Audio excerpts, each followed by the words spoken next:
Wow. And then it could be anything from a treasure hunt to a quiz with buzzers to blindfold a child and let them smell the food and guess what that food is just using their sense of smell. So Hello, beautiful people, and welcome back to Parenthood. Once a month on our Spotlight series, we meet a parent who's doing something remarkable, creating change, often starting right at their kitchen table or living room floor.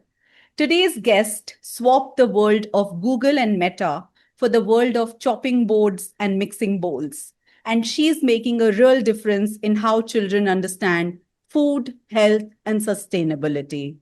I'm so happy to have with me Sonam Samat, founder of Flavour Lab. She started Flavour Lab in April 2024 with one mission to teach school age children how to prepare delicious, nutritious, and sustainable food, and to instill lifelong healthy eating habits and food literacy from a young age. Sonam, welcome to Parenthood Spotlight. I'm so glad you're here.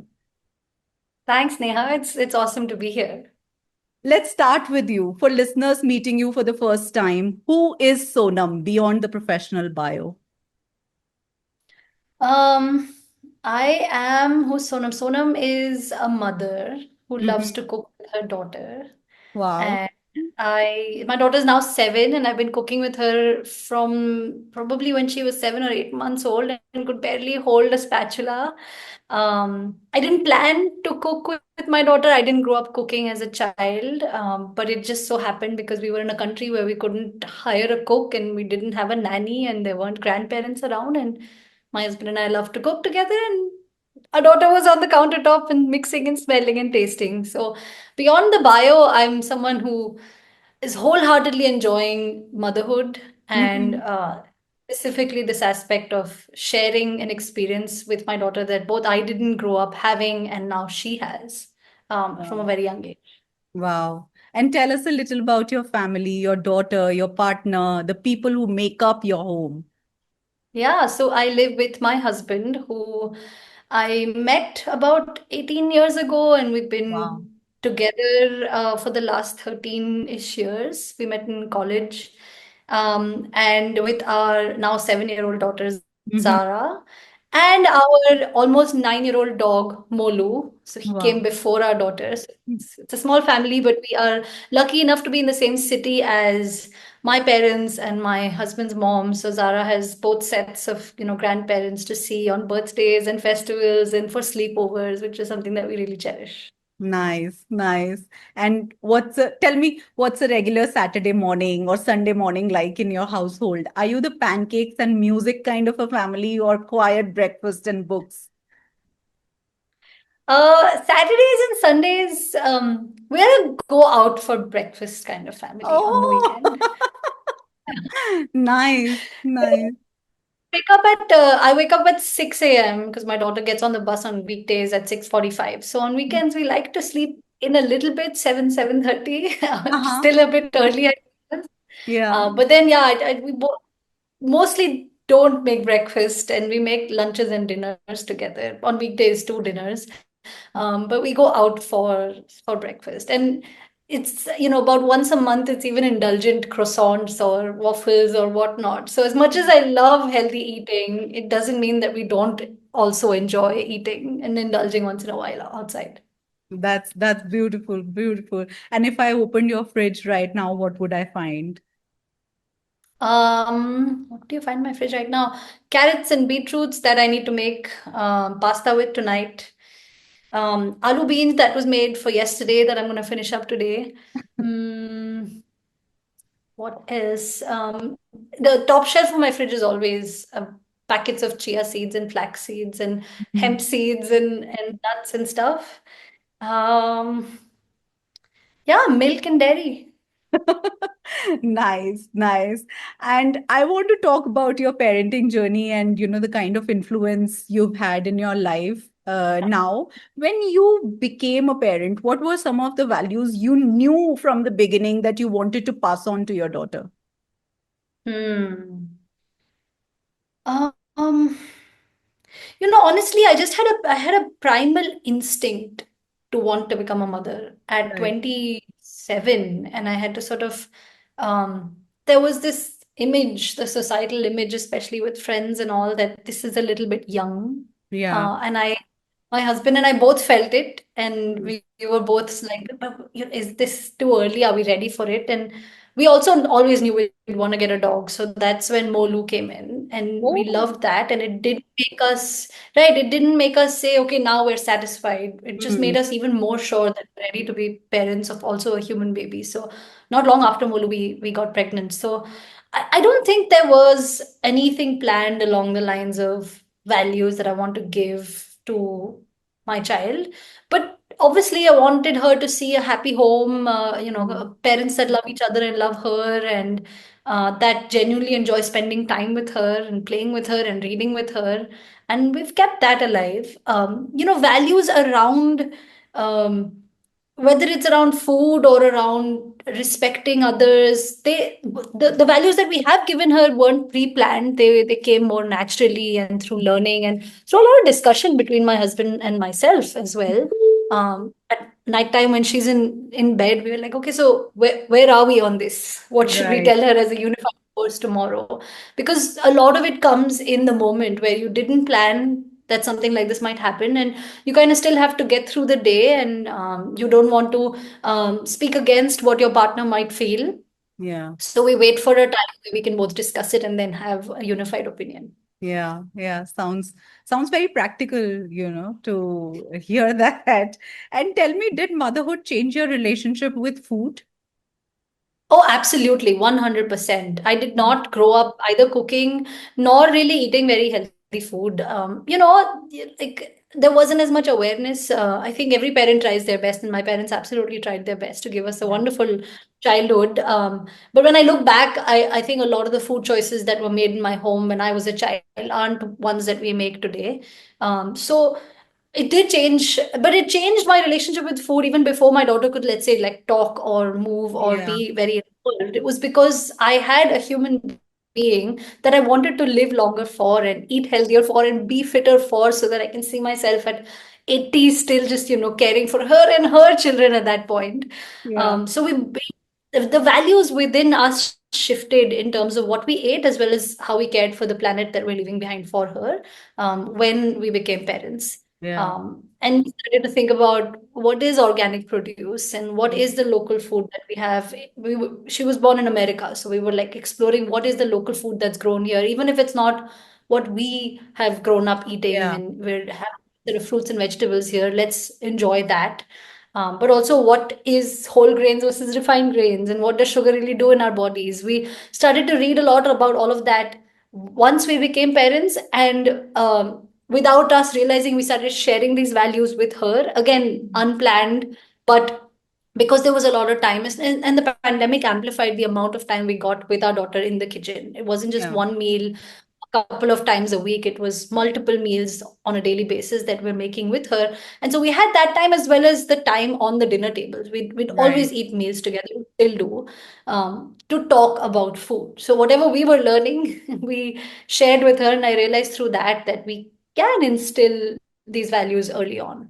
Right, right. And also because your journey seems to be quite organically evolved, but was Mhm. there a moment when you realized about cooking? Cooking with my daughter isn't just fun, it's Yeah. teaching her so much more.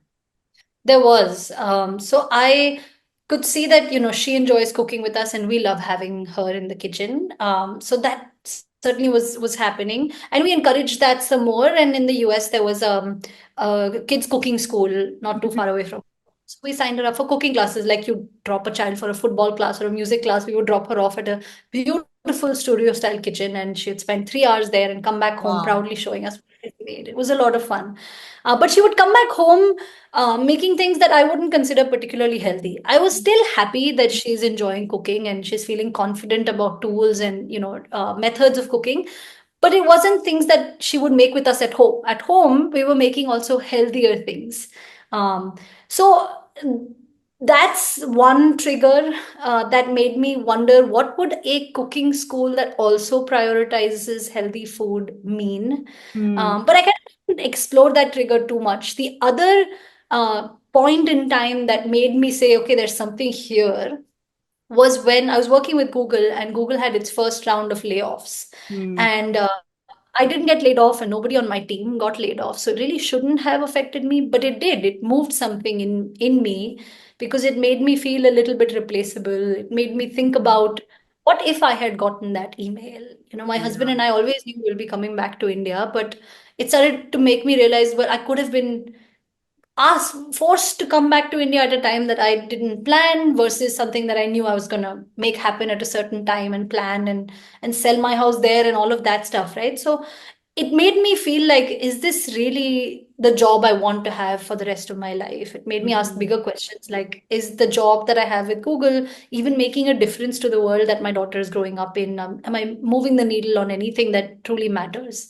And so combining those two, like the idea of I love cooking with my daughter. She loves the experience of learning cooking, but Yeah. this particular professional, cooking school isn't prioritizing the values that I want to give her. And also the job being questioned in terms of its meaning and purpose. They kind of came together beautifully one night in my head as, well, I could do this as a business where I Right. prioritize eating and also then hopefully make a difference in the world that she's growing up in. Yeah, yeah. So you started, exploring entrepreneurship and you were already a parent. Now tell me, has your daughter in particular, that particular child, shaped the way you approach both parenting and entrepreneurship? Entrepreneurship, definitely. I don't know if I would have started any sort of a business if I wasn't a parent. And I wasn't a parent of someone who thrived in this experience of cooking together with me. Mm-hmm. Because I mean, 10 years ago, if you had asked me, I would say I never want to start my own business. That salary job is wonderful. It's stable. I don't have to worry about so many things. But also, I never want to build a house. And now we've done both, building a Mm-hmm. home and starting a business. So it wasn't in the plan. And I think parenting and becoming a mother is what made me also feel like, yeah, I think I want to start a business of my own that makes a difference to the world in a way that I would like to see because I'm a parent. And the other bit is, has this child changed the way I look at parenting? Right? Yeah. Yeah. I- yes, you hear so many stories of what children do, what parenting does to you, and how difficult it is, and the sleepless nights. And I don't think people talk enough about how wonderful it is and Yeah. how much joy it gives you, and how the joy always, always surpasses the tough moments. And so I think I didn't. I think this child in particular and her personality in particular has reinforced how much I tell other moms about it's just wonderful to be a mother, and it's way, way worth all the nights and all the sick days and all of that. Wow, how beautiful. I'm so glad you said that because I feel exactly the same way. And it's just good to hear other Yeah. people telling the truth as it is and Yeah. in all its layered and nuances because it's just so it's not unidimensional. Let's just say Yeah. that. Yeah, yeah. And you can have absolutely extreme experiences at the same time. You might Yeah. be absolutely exhausted, but at the same time, you might be just so happy being with that child and all of that. So I now want to talk about your big career pivot. Mm. Tell us about the time where you had this high profile career in tech with Google, Meta, the works. What did you love about that chapter of your life? Yeah. I loved almost everything about that chapter until the day that that email came out and some folks at Google got laid off. Like I truly thought I had a 20-year path ahead at Google. I went to the US to study and I studied behavioral economics, and that very naturally led me to becoming a user experience researcher, first at Meta and then at Google.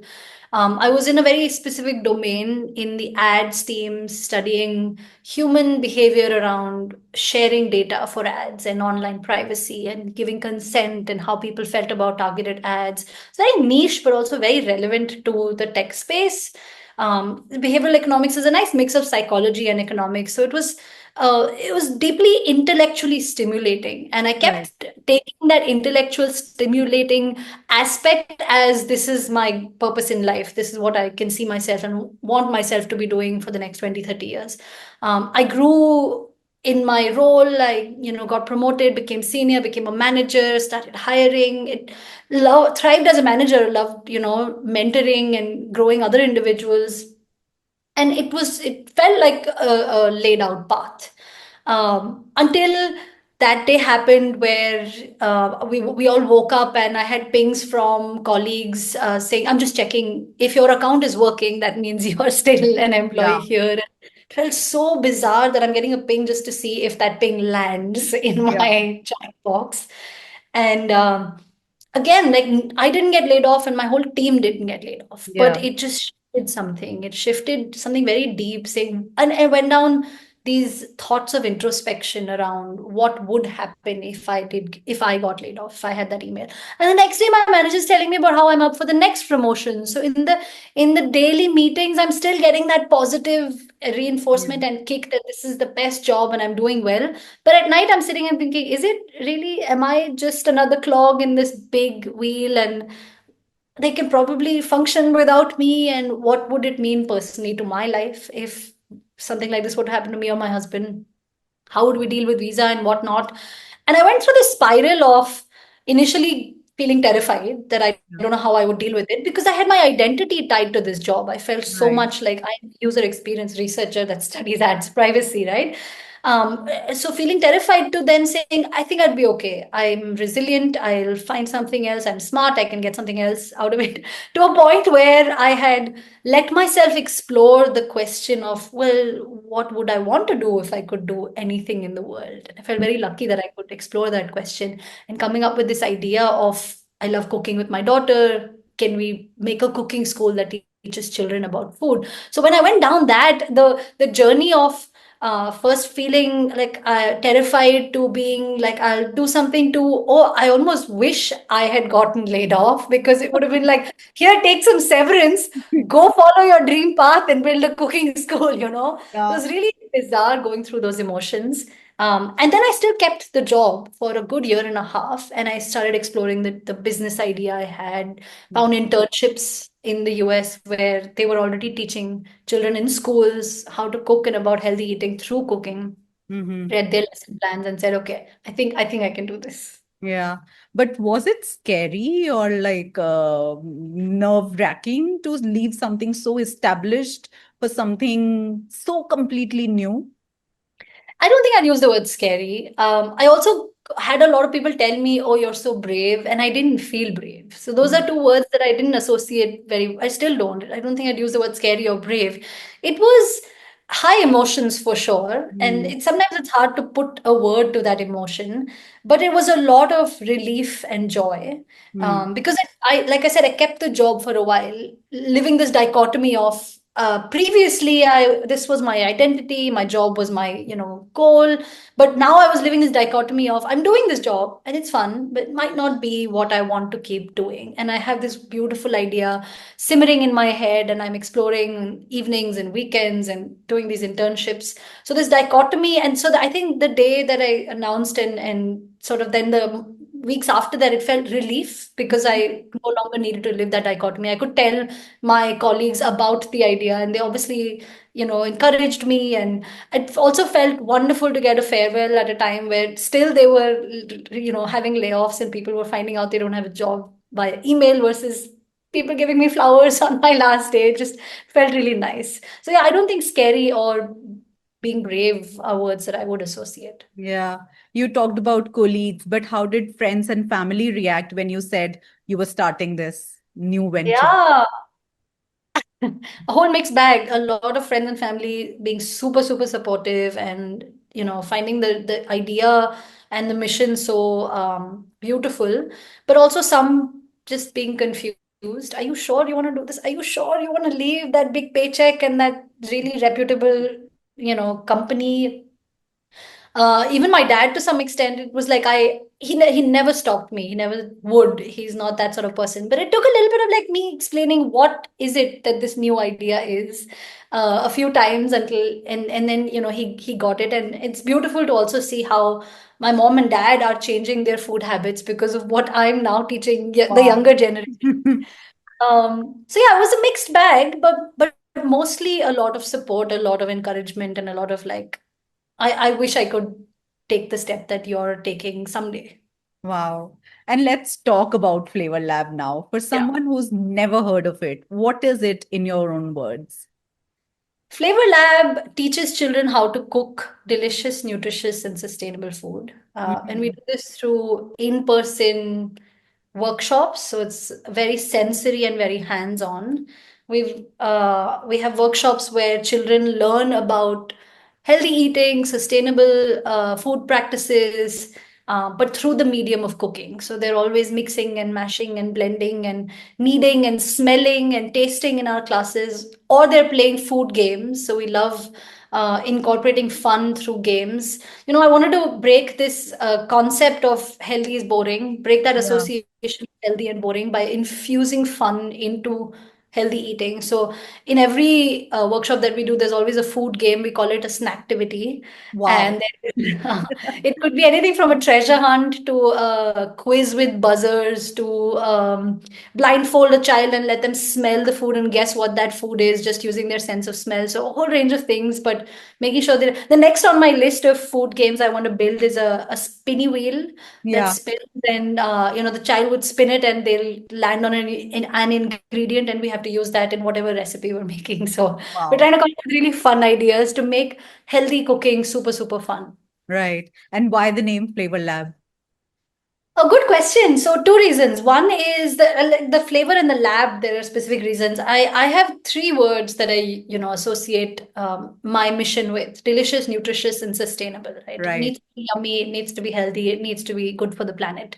And I wanted to pick one of those that I would prioritize for the name. And I felt like the delicious aspect should be the one that the name kind of shouts out, because the other two, I'm not worried. They will be part of they're part of our ethos. They'll be part of Right. every recipe, every game. And so I chose flavor because I think that is associated with something yummy. And Yeah. then the lab is there because every school has a chemistry lab or a biology lab, and we envision a future where every school also has a flavor lab where children Right. come and learn. And it's a lab, so they also experiment with foods. I want children to grow up thinking that you don't have to follow a recipe to the T. You don't even have to have a written recipe if you want to cook something. You should hopefully feel confident enough to go in and say, let me just throw a little bit of this and that and see what happens and reflect on that and make changes next time because something worked or something didn't work. And that's what experiments do. Fantastic. Tell me about the very first workshop or class that you held. What Yeah. was it like? Do you remember the first group of kids you taught? Of course, 100%. I mean, so there were three firsts for me. Uh, The first was my daughter and her cousins, like mhm. three kids. And I did my very first class with three kids at home, and it was a lot of fun. The next first was I went to culinary school, and the director of my culinary school was very supportive of my idea. And when I finished my program, he said, just as an internship, let me get you kids and Mhm. you teach them your lesson plans and your ideas and your games and your recipes, but let's take the pressure off you having to market and find kids. So he was very encouraging that way. So I did an internship in culinary school. It wasn't branded Flavor Lab at that time. It was the culinary schools inviting kids to do, but I did actually 10 back-to-back Saturdays. Wow. A lot of fun and wonderful group of kids. But the first Flavor Lab class was surprisingly a very big platform.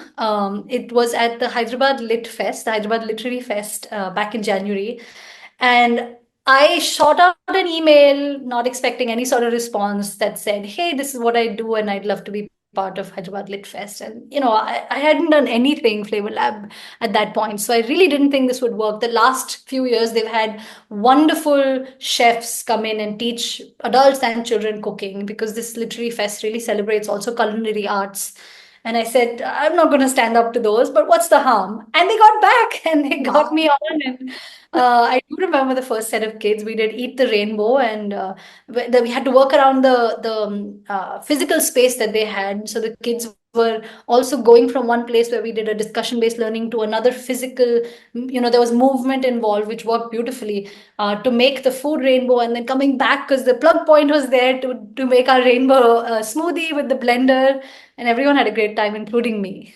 Wow. Wow. And this was at a lit fest, but take me inside a typical Flavor Lab session from the moment the Yeah. kids walk in to when they leave. What happens?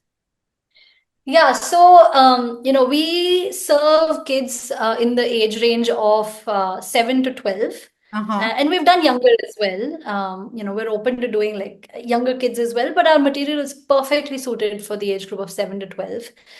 So kids come in, and while they're waiting for other kids to come in, we have little puzzles on a piece of paper, food puzzles. So it's a word search or a unjumble these words, and you're discovering food words though, like Mhm. the word banana is hidden somewhere in a word search. So they do that, and then we get started with a something like a warm-up exercise. So we play a game like let's all name a food item from A to Z, and they're all Mhm. guessing something with each letter, and they get stuck on the X and the Q, and we have something like in our back pocket that they've never heard Yeah. of, and so they learn about the new food. Then we get into the part that I call discussion-based learning. So Mhm. whatever is the learning objective of our workshop, let's say it is to teach children why it's important to eat all the colors of the rainbow. Right. We do back and forth discussion based learning. So there's a lot of me asking questions. Can you guess what the next color will be? And we're going through each food color group, right? So they're slowly they realize I'm going in the order of the rainbow, and they love guessing what the next Uh-huh. color is. Yeah. Okay, we're going to talk about orange foods. Orange foods are good for, and then tell them they're good for the eyes, and what do we need eyes for? How they help us with vision? Why are orange foods good?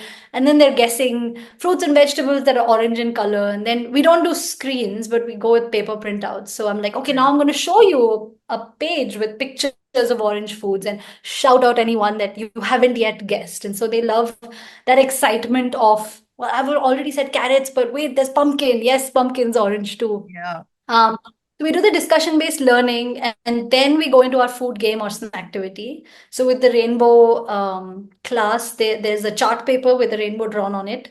And if it's a treasure hunt, if we have the space, we hide fruits and vegetables of different colors across the space. And then Wow. I said children to just go, and they go find the yellow banana and put it on the yellow band of that chart paper. And so they're finishing up their rainbow. And throughout, we're kind of talking and reminding about what each color is good for. Mm. And then there's the cooking experiment, so the recipe part of it. So then they get down, and we either we've done a rainbow wrap where you're putting vegetables of different colors in a chapati basically. We've done a rainbow smoothie where you're blending fruits of different colors. We've also done a rainbow rice bowl that came out really well. So they're making something with their hands again with the same theme, and again reminding themselves of, yes, I want some yellow foods because they're good for my skin, and I want some orange because they're good for the eyes. And then we do a recap, and the kids go home with a homework activity to track the colors that they eat throughout the week. Oh, beautiful, beautiful. And I'm also very interested about the food labels that you talk about. Yeah. It can be overwhelming even for adults, you know. How do you make that fun for children? Yeah, food label reading is a skill that I think every child should grow up with, and I wish we had all grown up learning. It's very easy for us to say, "Well, we've been eating this biscuit all of our life, so it can't be that bad." But once you learn the skills of food label reading, you realize that actually it is, and a lot of the health issues can be attributed to things that we've been eating very casually and not realizing that they're adding up, to health concerns. So how we make food label reading fun is there are really 4 or 5 things that you need to know about how ingredient lists are ordered, and Mm. about names that you should of ingredients that you should be on a watch out for, what hidden sugar might be, what are the different alternative names that food companies use for sugar. So we've distilled these learnings down to 4 or 5 things, and then we've added layers of fun around it. Like one way to make it super fun is we always bring packets in class so that the kids are actually turning a instant noodle packet themselves and reading, and they're like, wait, I don't know what that is. And one of the tricks we teach them is, if you don't know if you can't pronounce it, or you don't know that ingredient, you don't have it in your kitchen, that's probably a chemical that you want to stay away from. So getting practical with actual food packets always helps. Asking them to explore in their own kitchen and investigate in their own kitchen helps, because they're putting on now my parents are buying this food and they've made some decisions, but I'm going to correct their Yeah. decisions, and kids taking that personality on. So those are some of the ways.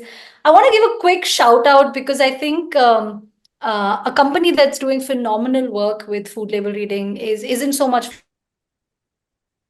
Flavor Lab yet, but it is the Whole Truth Foods. They have a beautiful food label reading workshop for children, and I've worked with them and conducted that workshop in a few different cities.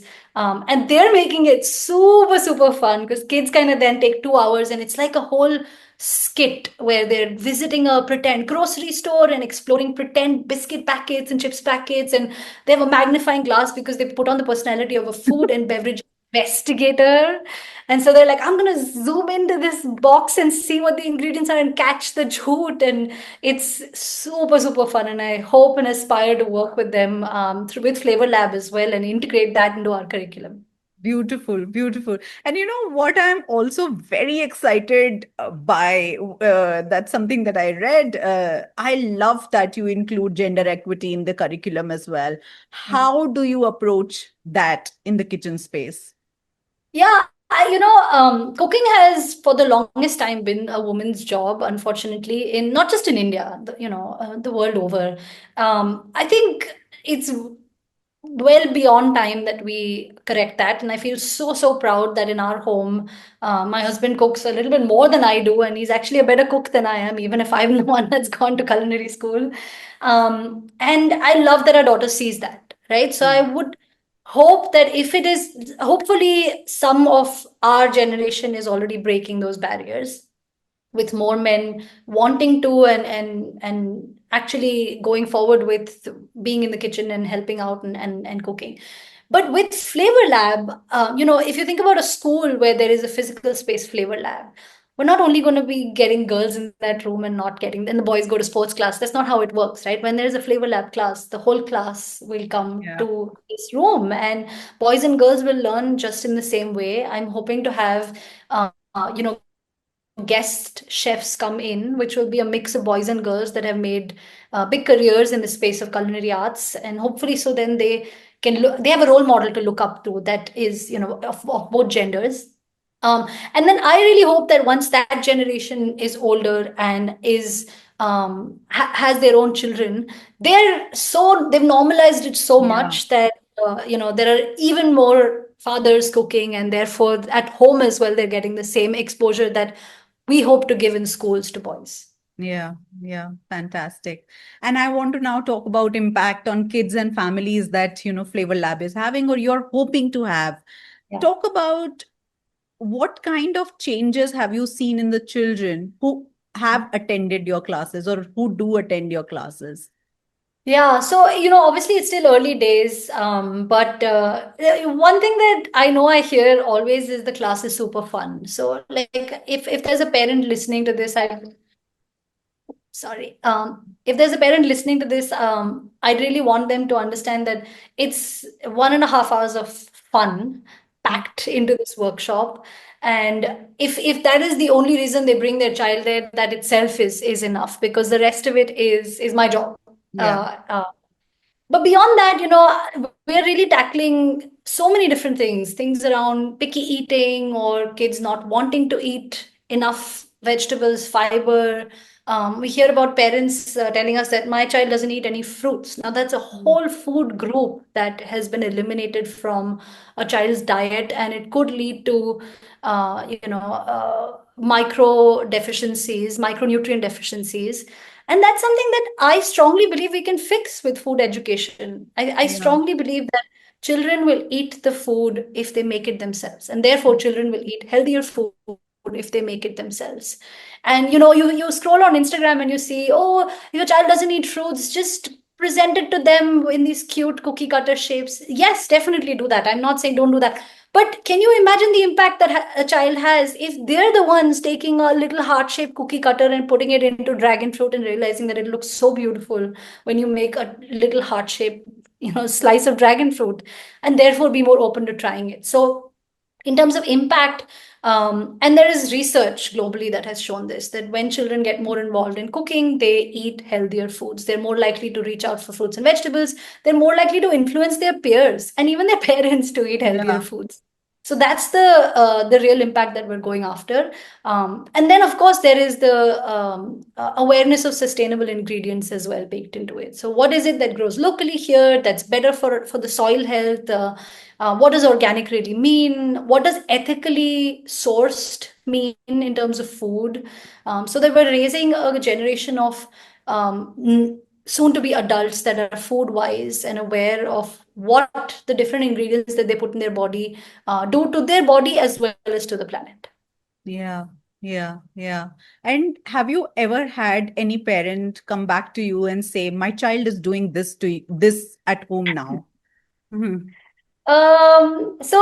Yes, so we've had parents come back and say that they loved to make the recipe that they made in the class at home, which was, Mhm. which is very heartwarming, and that introduced a new vegetable in their home that they wouldn't order. We made a guacamole in one of our classes, and avocado does also grow in India now. There is this Yeah. impression of avocado as this imported fruit. Yes, you can get the imported avocado, but it also grows locally now. And so we always buy the local variant. And we had a family come back and tell us that we didn't used to buy this. We didn't grow up eating it, so we never bought it. And now, because of you having introduced, and the daughter's the one teaching them how to mash an avocado and make guacamole. So it does happen. There's a long way ahead, though. I say I'm on day zero of a 30-year journey. And I think it's a good quality to have, where every time someone asks you, what impact have you seen? You always remember what impact lies ahead of you. Wow, wow, beautiful. And tell me, you said, I see that the origin of your initiative has come from the family, but Yeah. has the initiative also changed your own eating habits as a family? Oh, interesting question. I think becoming a parent changed our eating habits. Starting a Flavor Lab changed a little bit of how things happen in the kitchen, I guess. I don't know if it's for the better or for the worse, because now on our Instagram, I run a little chef series. Uh-huh. Video series or whatever, where I show little children cooking in their own kitchen. And it's a lot of the, submitted entries. It's a lot of like friends and family that are cooking with their kids as well. But my daughter is totally on there. And so now when we cook, I also think about, do I want to record this and then eat out of it? That's one way it's changed. And of course, I test all of my recipes, games, lesson plan ideas at home, either with my daughter or with my daughter and the neighbors. And that's changed definitely. So, but we love playing with my daughter and her friends anyway. So on any given day, if we're not in the park playing a run and catch tag game with the 7, 8, 9 year olds, then it might be that we've invited them home and saying, let's make this recipe because, auntie needs to test it for her next class. Beautiful. And tell me, Sonam, what do you think schools and parents can do better when it comes to food education? I think the one thing that schools and parents can and should do is get kids involved in the making of the food. And Right. every time you say kids cooking, the mind thinks, well, but there's fire and knives. Just for a minute, put that aside, right? Think about the times that there's washing and mashing and mixing and blending and smelling and tasting. There's so much a child can do in the kitchen without touching fire and knives. And that helps open their mind up to trying whatever is being made. So if a parent is struggling with, well, my kid's not going to eat that, so I'm making something separate for the child and separate for me, just get them in and ask them to peel whatever is going into the dish that you're making for yourself, and you hope they would be open to eating, or count it, like count the number of tomatoes that you see over here, something really basic. But in that low pressure environment where the child isn't being asked to taste it or try it or finish it, they have a different mindset towards that Yeah. food item. They become a little more curious and explorative, and become then that pressure kind of goes away, which makes them then be more open to trying the food and celebrate even if they taste like a really tiny amount. Congratulate them, celebrate them, thank them, because that is the start of the movement towards now it's part of their palate. So definitely getting kids involved is one step that, and I hope schools also do more of that. I want to break away from food is something that children just see magically in front of them, and Yeah. so the preparation is something I want to get them involved in. And then, of course, also growing the food, which actually I have to say some of the schools are doing a decent job Yeah. of. Showing kids a little kitchen garden or how food grows, and parents sometimes also end up wanting to take an escape into a farm, which is great for a child to see. Because a lot of times when you ask kids these days, where does food come from? They say, well, it comes from the phone Hmm. because you're ordering it Swiggy and then it gets delivered, right? No, food grows in the soil. It's Yeah. prepared with a lot of love and hard work, and then it's something that nourishes your body. Yeah, yeah, beautiful. And tell us about the vision and future plans for Flavor Lab. You've said you want to give food literacy the dignity it deserves. So, what does that mean to you? It means that every child learns food like they learn English or maths or science. From the basics of what are whole grains and why are they better than refined grains, what are proteins, carbs, fats, what are these words? Learning it from a single source, a reputed source like a teacher, versus learning it in your 30s from a multitude of influencers on social media that are saying conflicting things about good fats and bad fats, right? So um, I want to envision a future where, and I do envision a future where children get um, a single source of verified scientific, get single source of verified scientific information about food the way they do about 2 plus 2 is always 4. You don't need to think about that as an adult, right? So that will only happen if there is a flavor lab or any sort of a food space in schools. And there's a regular cadence with which children go there and they build on their learnings. With younger grades starting with very basics, Eat the Rainbow is great for a first or second grade student, to older grades learning about the science of fermentation or bread making, or what does yeast do and why does this thing kind of grow when you are trying to make bread at home, to composting and why we do that, why that's better for the planet and what happens there. And even maths can get involved, even history and culture and how food traveled the world. Yeah, There's so many subjects that we can learn through the medium of food, which is again why it needs to be a practical, hands-on lab space. yeah, yeah. And 5 years from now, what's your dream for Flavor Lab? Oh, I don't want to put a number to how many schools, Yeah. because we're in very early days, starting to talk to schools now, which is super exciting.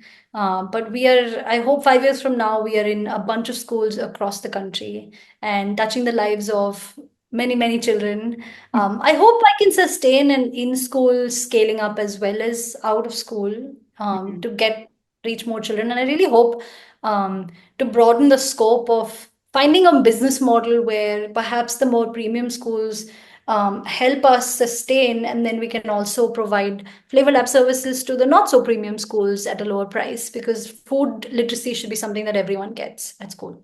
Beautiful, beautiful. And okay, now let's have some fun, quick fire style. What's your Yes. favorite childhood dish? Childhood dish, ice cream. I ate a lot of ice cream growing up. Flavor Lab. What flavor? What flavor? Oh, I used to have this really hodgepodge flavor. It was a banana and strawberry ice cream, and I would top it up with chocolate sauce. It was very Wow. junky. I couldn't eat it now. But my daughter also has developed a preference for less sweet things because of the way we eat, and even she would probably find that extremely sweet. But I loved it as a child. Wow. And one cooking skill every child should learn.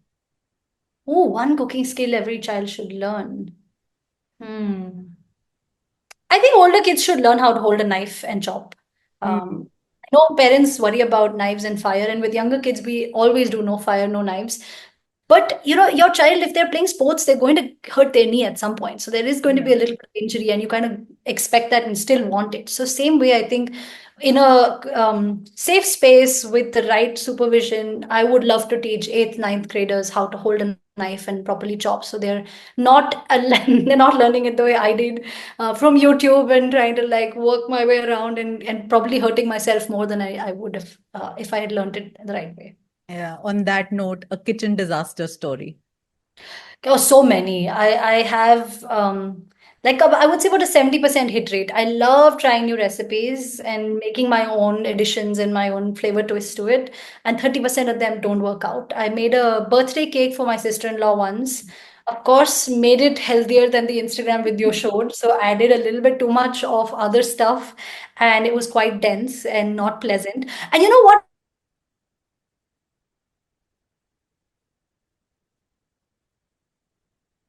Sonam, you have frozen.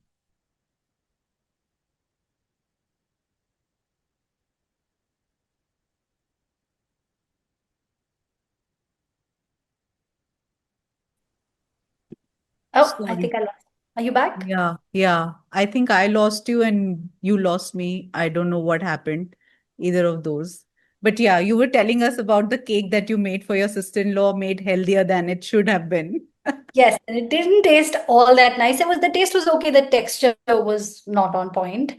So we spun it around to save the cake, and we tried breaking it up into pieces, and we blended it with some milk, and it actually became a really yummy smoothie. I know it sounds weird, but if you have a very dense cake and you blend it up with milk, it is a very indulgent, creamy smoothie, and you could put protein powder if you're having protein supplements, and it was really yummy as a smoothie. Not so good as a cake. And one ingredient you can't live without. One ingredient. I think garlic. We're a garlic loving family. Garlic bread, we put it in pesto in all of our dishes. Beautiful. And one question, apart from food, a parenting hack you swear by. Reading to your children at bedtime and really being there. What like no phones, and don't make it a rush thing. If you need to start bedtime 30 minutes early so you get a relaxed bedtime, and you can actually enjoy the stories. And if they ask for one more story, just give it to them, That's a parenting hack we've kept for the longest time, and I hope I can keep it for many, many years to come. Beautiful, beautiful. And we are coming to an end to our conversation, Sonam, for today at least. If you could give one piece of advice to parents who want to cook with their kids or who Yeah. want to cook more with their kids, what would it Yeah. be? So it's a great question. I think have a dish in mind, have some preparation done so that you're not overwhelmed because children tend to have a little less patience in the Hmm. anywhere and definitely in the kitchen where if you're like, wait, let me go get something, you might end up feeling like this isn't there's a mess and there's something dropped and whatnot. So a little bit of preparation about what's the dish we're going to make, what are the parts of it that I would rather do beforehand? And it's okay if you feel like let's do some chopping beforehand because my child is too young and I don't want them wanting to use the knife and then I have to teach that. But if they're older kids, I'd strongly encourage that as well. So, keep some things prepped. And I think kids also love when they walk into the kitchen and it's like a game. Or like, look, I've chopped all of these, ingredients for you. Now you're going to make it.